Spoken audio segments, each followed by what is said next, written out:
Hello. आज हम class 8 English chapter 1 the best Christmas present in the world पढ़ेंगे। I spotted it in a junk shop in Bridport, a roll-top desk. The man said it was early 19th century and oak. I had wanted one, but they were far too expensive. This one was in a bad condition, the roll top in several pieces, one leg clumsily mended, scorch marks all down one side. It was going for very little money. I thought I could restore it. It would be a risk of a challenge, but I had to have it. I paid the man and brought it back to my workroom at the back of the garage. I began work on it on Christmas Eve.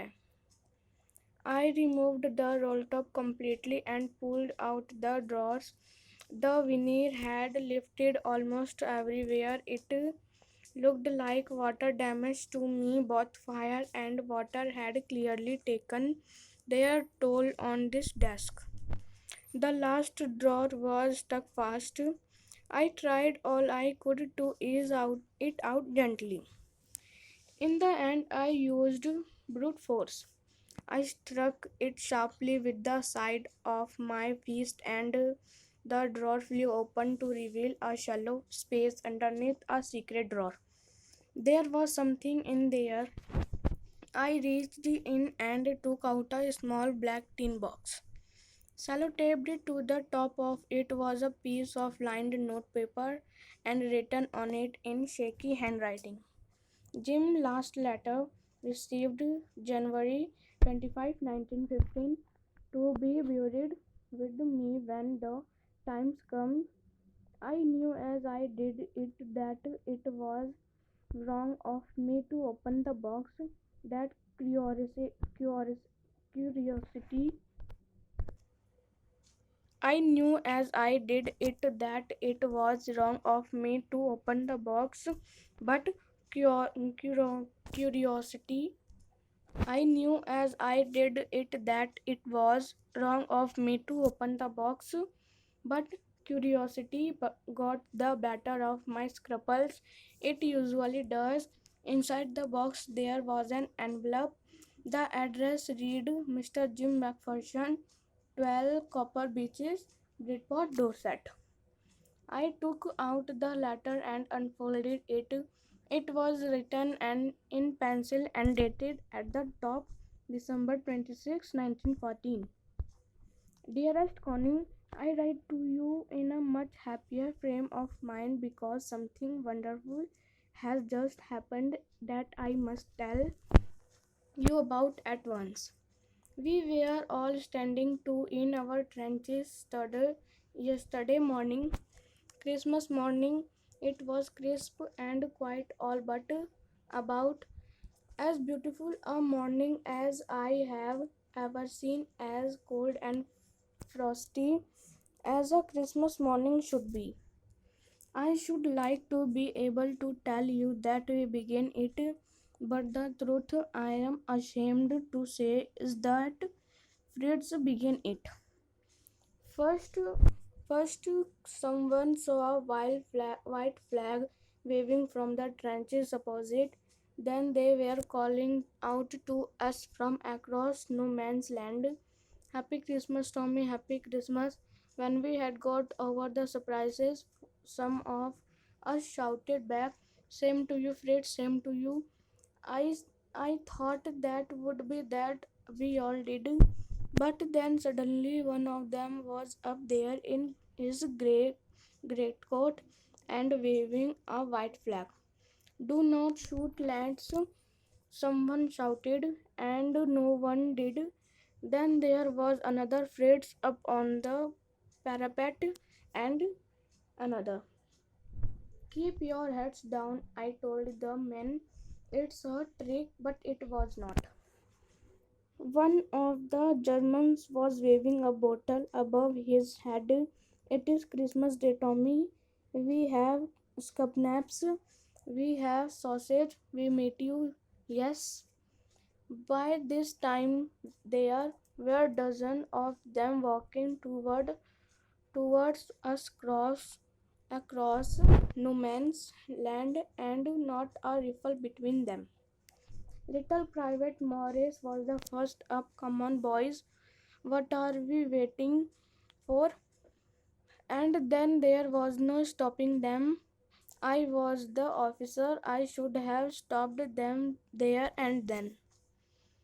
I suppose, but the truth is that it never even occurred to me. I should all along their line and uh, hours I could see men walking slowly towards one another, grey coats, khaki coats meeting in the middle. And I was one of them. I was part of this.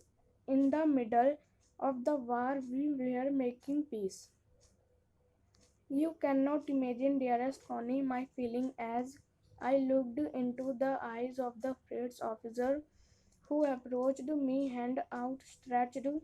Hans Wolf, he said, gripping my hand warmly and holding it. I am from Dusseldorf. I play the cello in the orchestra. Happy Christmas.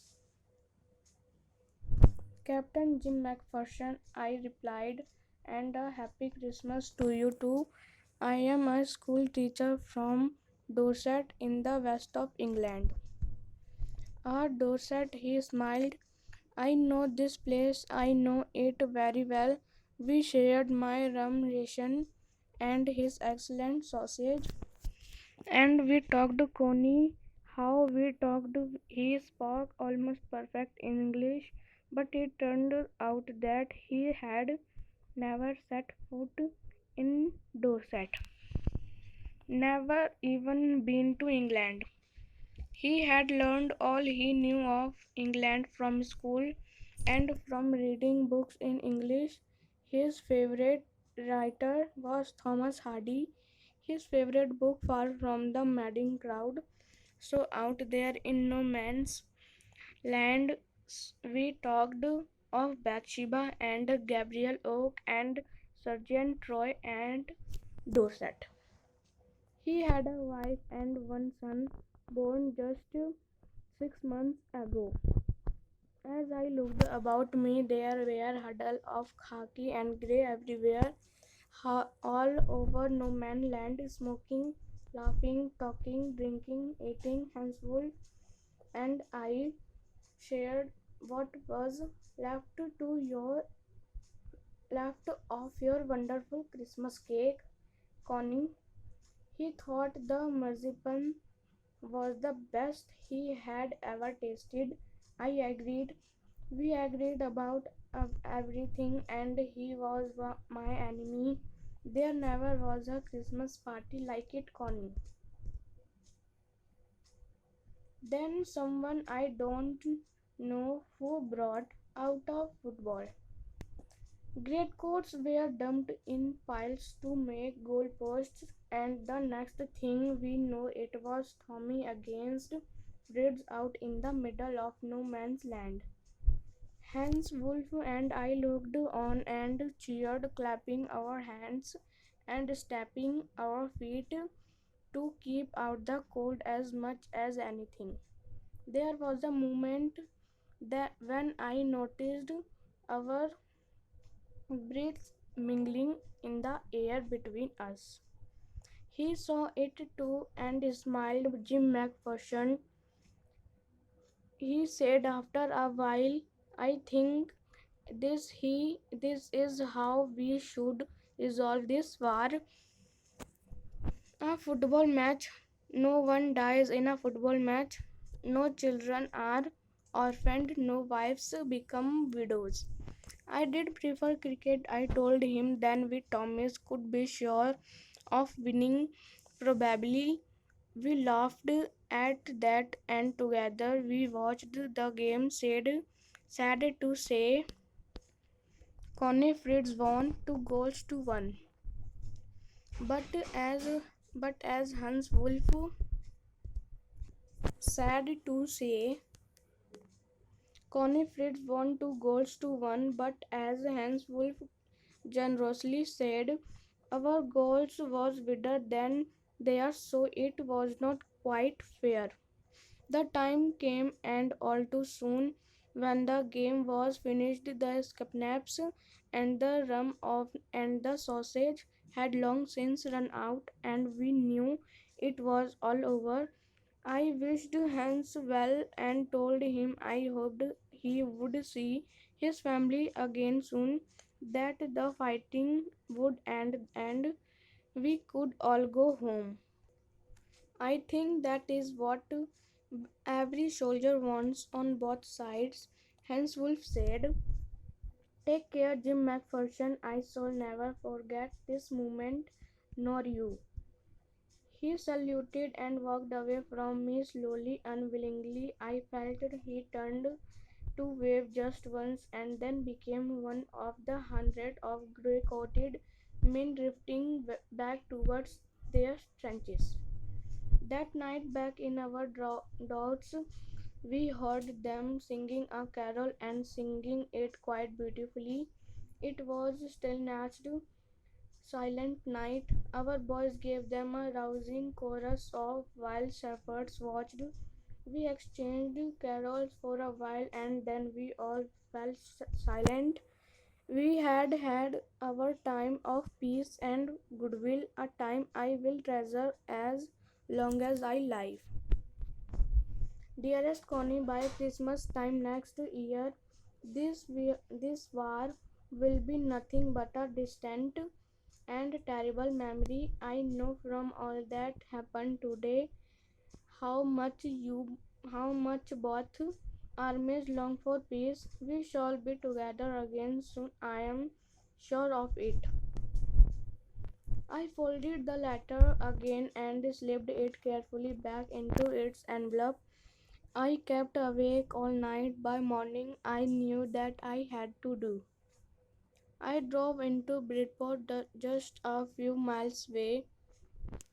I asked a boy walking his dog where Copper Beaches was. House number 12 turned out to be nothing but a burned out shell, the roof gaping, the windows boarded up.